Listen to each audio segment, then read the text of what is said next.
Hi, I'm Jesse from ShrinkRC. We make body mounts for RC hard body rock crawlers.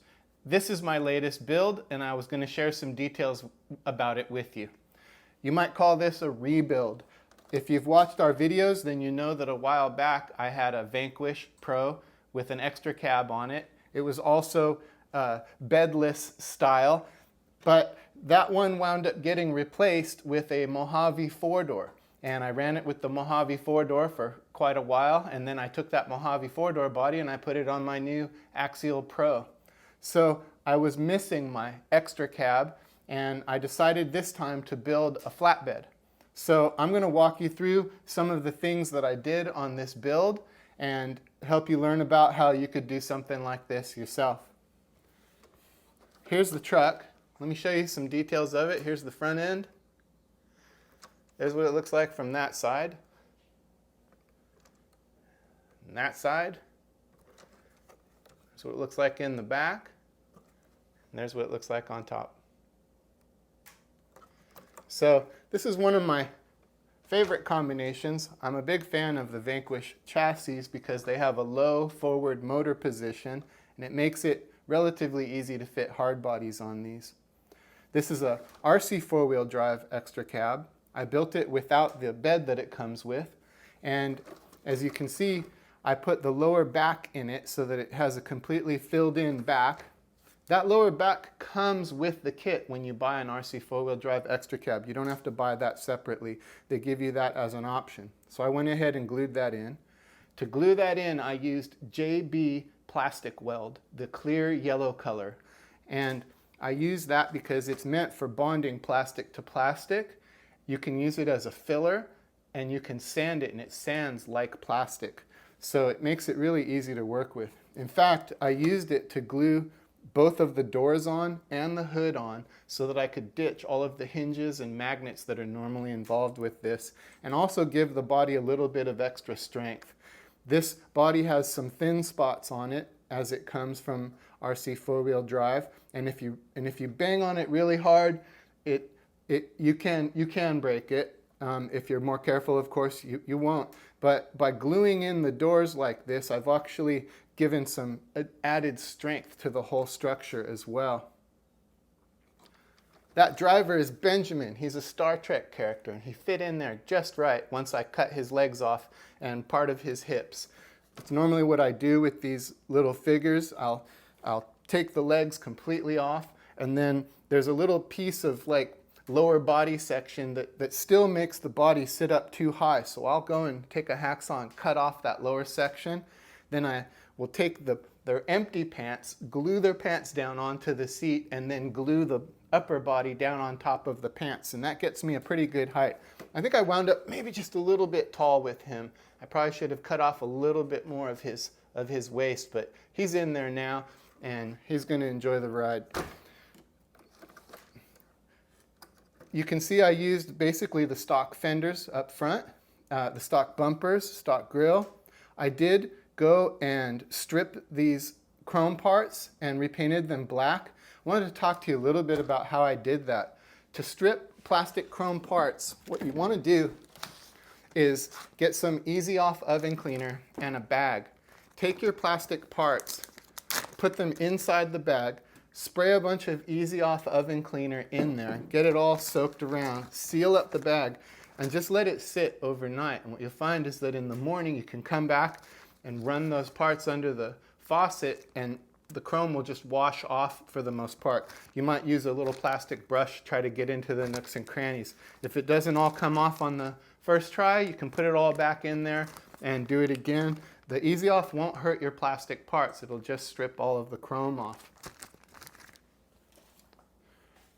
Then I painted those parts with Rust-Oleum flat black. I don't use this on bodies, but I do use it on a lot of the flat black parts that I like to put on cars. I'm not a big fan of chrome, so I will use this a lot. The thing about the Rust-Oleum is it does take a while to cure, and it can go on kind of thick, so you want to spray it real fast to make sure that your coats aren't too heavy, and because you'll get drips. And that's part of the reason I don't use Rust-Oleum on bodies. When it comes to bodies, I like to use Duplicolor paints. especially their engine paints. This one's not an engine paint, but over here, I don't know if you can see this blue truck in the background. That's the Duplicolor engine paint. That's a Ford blue that I'm putting on that Ford cab. But the Duplicolor goes on a little bit thinner, and it seems to cure faster, and it's a little bit more forgiving, I like to refer to it. Now, the most forgiving spray paint you can buy for bodies is Tamiya for plastics. Don't get Tamiya RC paint. RC paint is meant for Lexan bodies. It's not meant for hard bodies. So if you buy the Tamiya cans of paint, make sure you get the ones that are for plastics. And the Tamiya is actually the most forgiving. And when I say forgiving, I mean it's least likely to run on you or puddle or give you other problems. And it dries really quick. It goes on thin but even coverage. It's really just great paint. But it's crazy, crazy expensive. Like these little tiny jars can cost more than the great big cans from some of the other manufacturers. So I don't use it all the time because I'm always painting cars, and if I can get away with using something cheaper, I will. But when I want it to be really, really nice, or I'm afraid I'm going to screw it up, I'll go ahead and spend the extra money and get some cans of the Tamiya. But it takes these cans are more expensive, and it takes several of them sometimes to do a body. This one here is painted with Silver Streak mica. That happens to be the color of my full-size Toyota Tacoma, so that was kind of fun painting it that color. To do the painting, let's talk about the paint process that I did on this a little bit. This fender is cut open 5 millimeters, and the way I do that is I'll take my calipers like this, turn them on, and I'll set this to the dimension that I want, whether it's 4 millimeters or 5 millimeters. I'm usually somewhere in that range. And I'll set it to the dimension I want. I'll lock it down like this. And then I'll take it and I'll drag it on the body. Before I paint it, I'll drag it around that fender opening like this, and that'll score a line around it that I can see. Once I've scored that line, I'll go in with a Dremel tool with the drum sander on it. That's called a drum sander. Set this at about half speed. Don't go full speed. You'll melt your plastic instead of cutting it. And if you go too slow, it'll kind of bounce around on you. So go right around the middle. You'll get a feel for it. And then I'll take that Dremel and I'll just do passes on there until I get down close to the mark that I've made. Once I'm close to the mark, I'll go in and use a good file. And again, this is a Tamiya file. This is just really good quality. It's kind of a fine grain on it, and so it'll let you get real accurate and real close. It's got a flat side and a round side, and I'll do my final finishing on that opening with a file. After that, it's time to sand the body. Now in this case, I used that JB plastic weld on here, and I had some chunky spots on it that I had to get rid of and clean up. And so I started off with a 220 grit sandpaper, and then I went to a 400. If you don't have that situation where you've got chunky spots that you're trying to get off, you can actually go straight to a 600. Now, when you use the 600 grit sandpaper, I really suggest getting waterproof sandpaper. And the reason I suggest getting waterproof sandpaper is you can take a bowl, you fill your bowl up with water, fold up your sandpaper or tear off a piece of it, dip it in the water, and when you're sanding, that'll prevent you from having a whole bunch of dust that you're having to breathe in, and it's nasty dust. You don't want to breathe it. And the other thing that the water does is it'll keep your sandpaper from clogging up. If you don't use water on the sandpaper, you'll find that it kind of fills up all the pores of the sandpaper. You wind up having to keep changing out sandpaper for new pieces that aren't clogged. When you use the water, it stops the paper from clogging up, and you can kind of get away with sometimes sanding a whole body with just one piece of a section of this sandpaper. So get yourself some 600 grit, sand the whole body with that, with wet sanding. And like I say, get some rougher, coarser paper like 400 or 220 if you've got some rough spots you need to deal with. Then when it comes to gluing in the windows, I like to use one of the products I'll use is Goop. Another thing you can use for the windows and small parts like these door handles is E6000. And there's a couple other products like that. Oh, Shoe Goo is another one. Shoe Goo, Goop, E6000. They're all kind of like a super rubber cement. I don't know if that's the correct way to describe them, but they're kind of forgiving, and you can put a little bit on there, glue on your part, and if there's some excess of that glue, you can go back and kind of pick at it and scrape it away with a razor knife or something like that and get a pretty clean result. If you try to use super glue, for example, around your windows, super glue is going to frost your windows. So I really don't recommend super glue or Starbond or anything like that around windows. I always use one of these types of glues. I also masked off the window frame after I was done painting the silver so I could paint this black trim. I'm sorry, on this one the black trim is actually on the window. So I phrased that wrong, but on some of these cars the frame is on the body. Sometimes it's on the window. On this one I masked off the window, trimmed it inside with a knife, and I cover the whole back side of the window with tape too to prevent overspray from getting on there. Paint that frame, and that gives it a lot more of a finished look on there.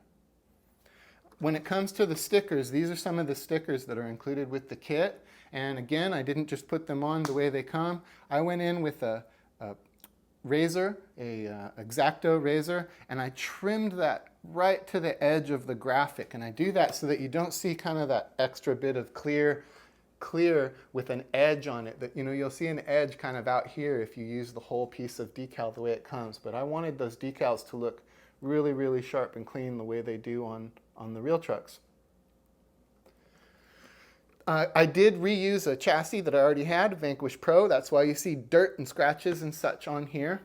This is a completely stock chassis, except I did swap out the springs, the incision springs, for some axial SCX 10-2 springs because they've got a little bit more weight-bearing capability to them, and they keep this heavy body up. The springs that come in the kit, in my opinion, are more meant for a Lexan body where you're not going to get as much droop, but if you use those stock incision springs on this body, you'll find that it kind of droops all the way down. If that's something that you're going for, you'll be good to go. But I like it to sit up a little bit, give me some clearance for my tires to turn.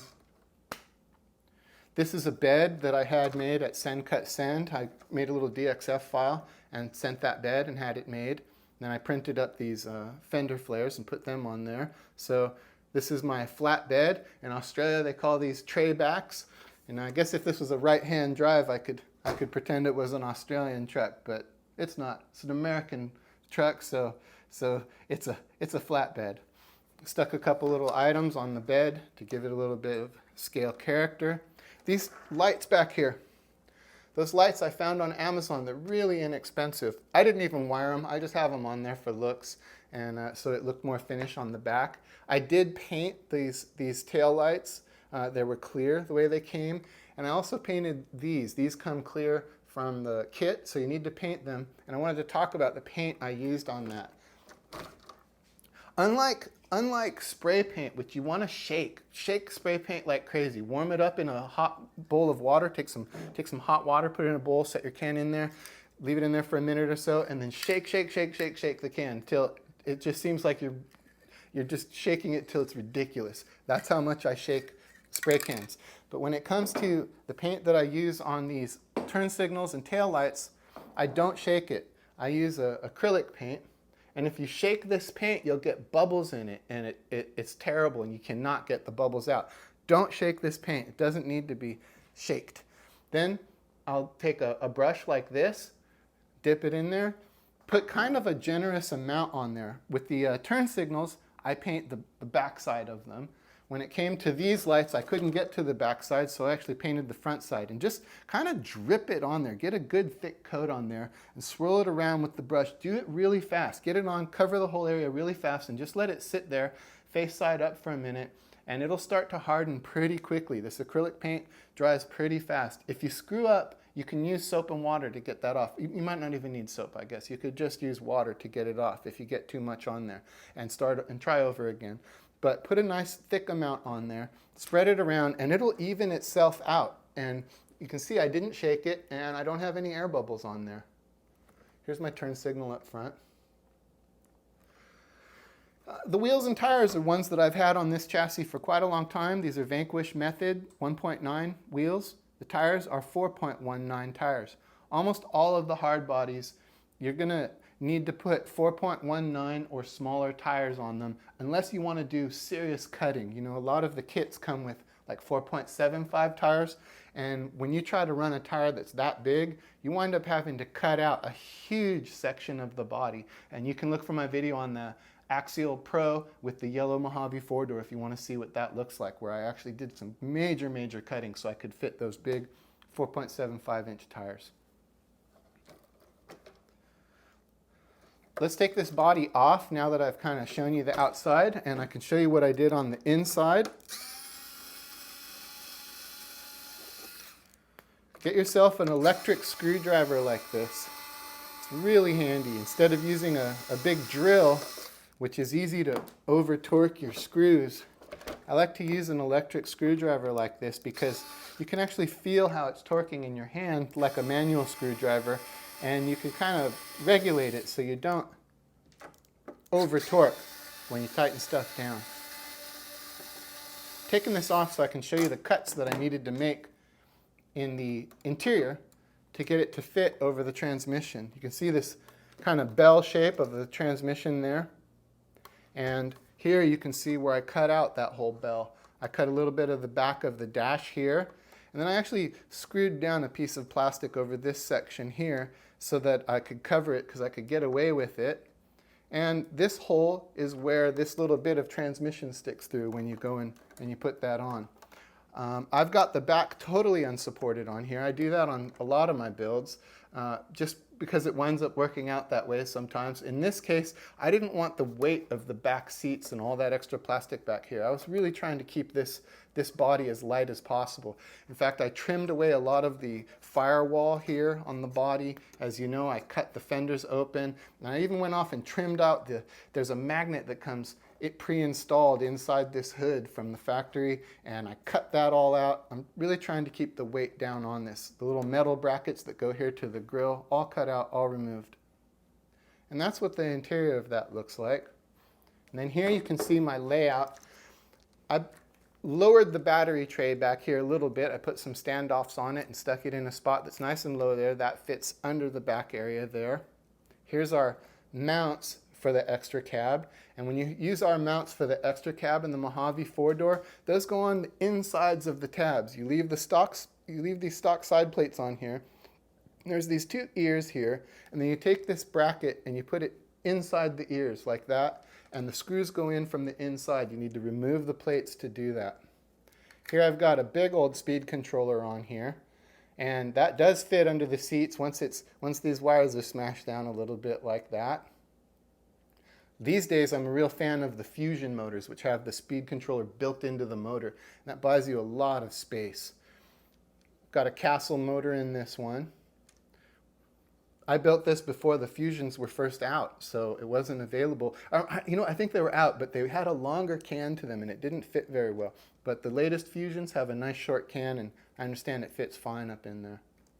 I'm using a TBL ProTech servo on here. That's A-Main Hobby's house brand of servo. I also like Reefs servos, and I also like ShrinkRC servos. Those are all good quality servos. I think that a servo is one of the things on your truck that you shouldn't cheap out on. I think you should make sure and buy a good quality servo.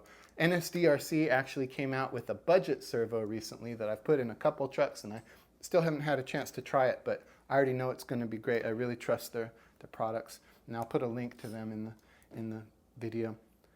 But that's the build in a nutshell. If you've got any questions about this, please let me know in the comments. If you like this kind of content, please like and subscribe to watch more.